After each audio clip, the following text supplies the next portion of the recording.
Hello everyone, Arlisha here and welcome to another video. I just want to draw something and I want to paint something also. I got really excited to draw something because of this stick of thing that I have. And this stick of thing is charcoal made by my partner. So the charcoal making process is actually pretty simple. I don't know what you may be picturing in your head about how charcoal is made. I mean, you can kind of think of like, well, is burned wood charcoal? Like, if you burn a log, does it become charcoal? No, that's not quite right. So then what's the difference between like burned wood and charcoal? So this is made out of grapevine, this one. Grapevine is a pretty common material for charcoal. And this particular piece is actually from our grapevines that we have here. And they grow grapes and we eat them. And our chickens also eat them. So that's really cool.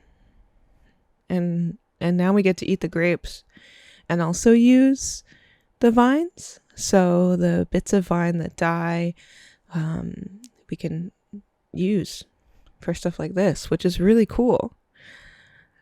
And so the process involves taking bits of grapevine and putting them in like an airtight, well, not necessarily airtight, but a pressurized container.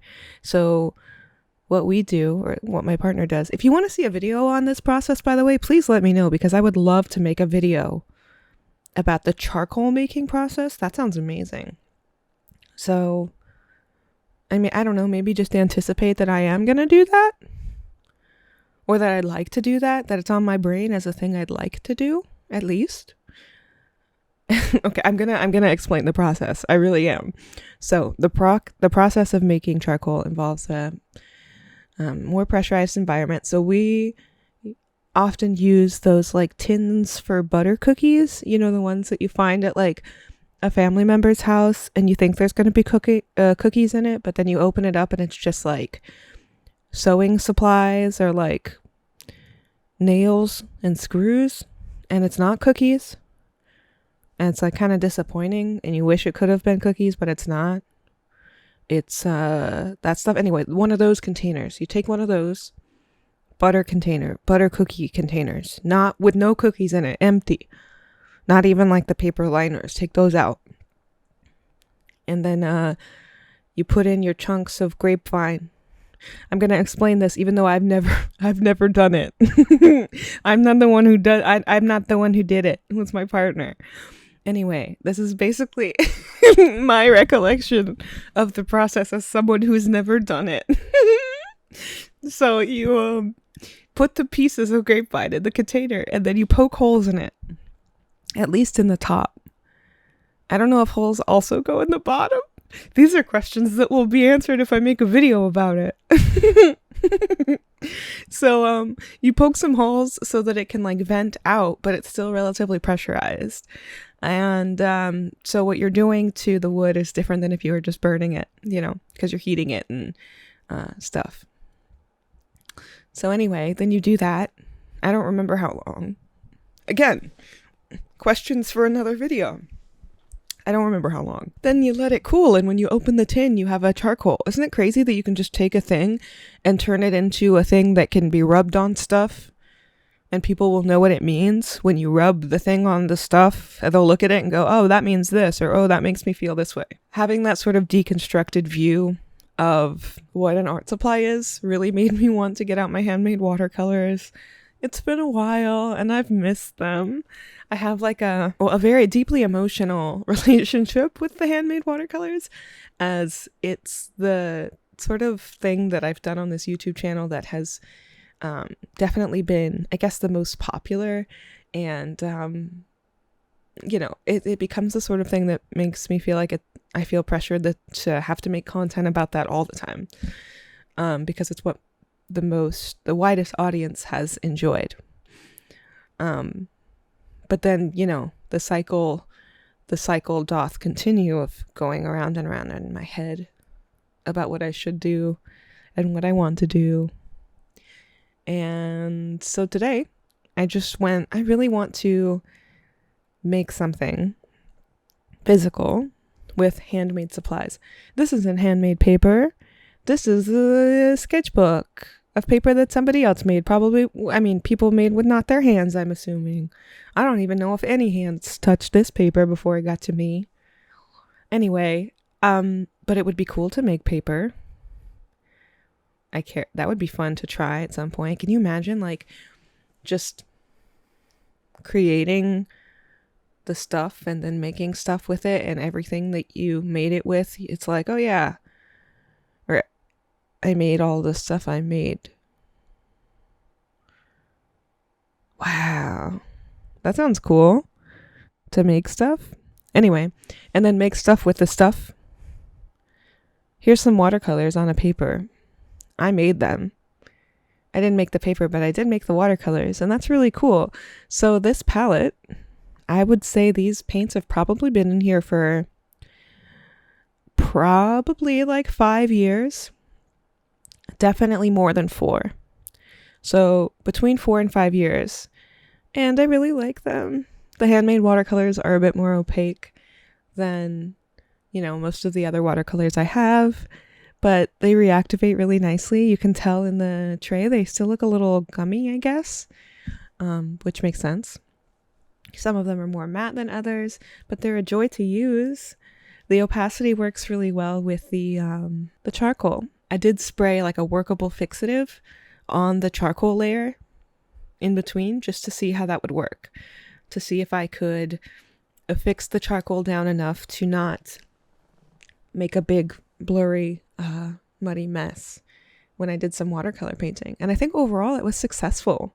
I saw on the side of the bottle that I was allowed to do stuff right away. I didn't have to wait for drying times if I wanted workable. And if the packaging says I can do it, then that means that I'm allowed to do it. And if it goes wrong, it's not my fault because the packaging told me that I could. So I can just blame the workable fixative for my problems if this art piece somehow is not realized in a way that is satisfying to my fickle human brain. I didn't realize how much I've missed the tactile permanence of traditional art. When I'm working digitally, I always end up in a place where I get stuck because everything can be changed. Everything can be fine-tuned. Everything can be redone in such a way that I put too much pressure on myself to do it right. And there's no such thing as doing it right. So what that ultimately means is I just put pressure on myself and create invisible, imaginary standards. And that seems like exhausting. So I've been working on a digital project, but I needed to get out of my head and to make marks that I couldn't take back, to trust my instincts and connect with a sense of presence. And sometimes I'm able to do that with digital art, but it is more difficult than with traditional art, for me at least. And this opportunity to get out handmade stuff really was exactly what I needed, to just let the marks I make be the marks I made.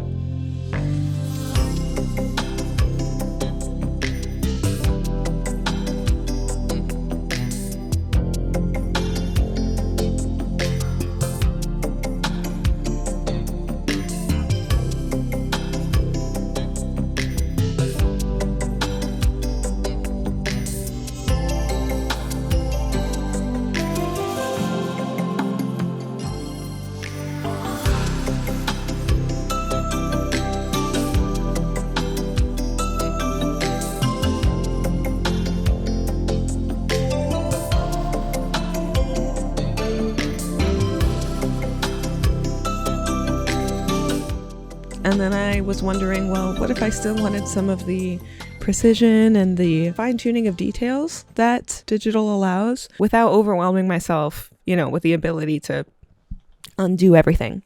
So I did my basic concept traditionally, and then I scanned it in, took it into Photoshop, and added some fine-tuning details. Kind of wanted to bring it all together while the feeling of the piece was restricted by the fact that I was working traditionally in a way that I can't just take back, and I needed that today. So it was great. I want to do more. It was fun. This is going to be the Patreon print for the month of June, this month that it currently is. So if you sign up for Patreon at the print level this month, you'll get this print and also a sticker. So that's coming too. Yeah, the sticker and the print go together, or you can get just a sticker. You know, this one's going to make a cute little print. It's probably going to be a little bit cropped from the version you're seeing here, as I work to fine tune it for a print setting. Yeah. I've really been enjoying these little winged dudes. It's good stuff. It's fun stuff. I found this to be a really fun combination of traditional and digital, and I'm really happy with it. Let me know what you think. Let me know if you have experienced similar sorts of things when you're working traditionally versus digitally. Do you find that it's difficult to commit to decisions digitally? Or do you have a workaround? Do you have a way that you keep yourself out of that mindset and just keep moving forward digitally? Let me know, because I struggle. I do be struggling with that sort of thing. So I'd love to hear if you could just fix my problems for me. That would be wonderful. All right. Thank you all so much for watching this video. I hope you've enjoyed it. Thank you to my portents. Thank you to my patrons for your support. I appreciate you. You can find stuff in places to support the things. Okay, thank you. I love you. I'll see you in the next one. Bye.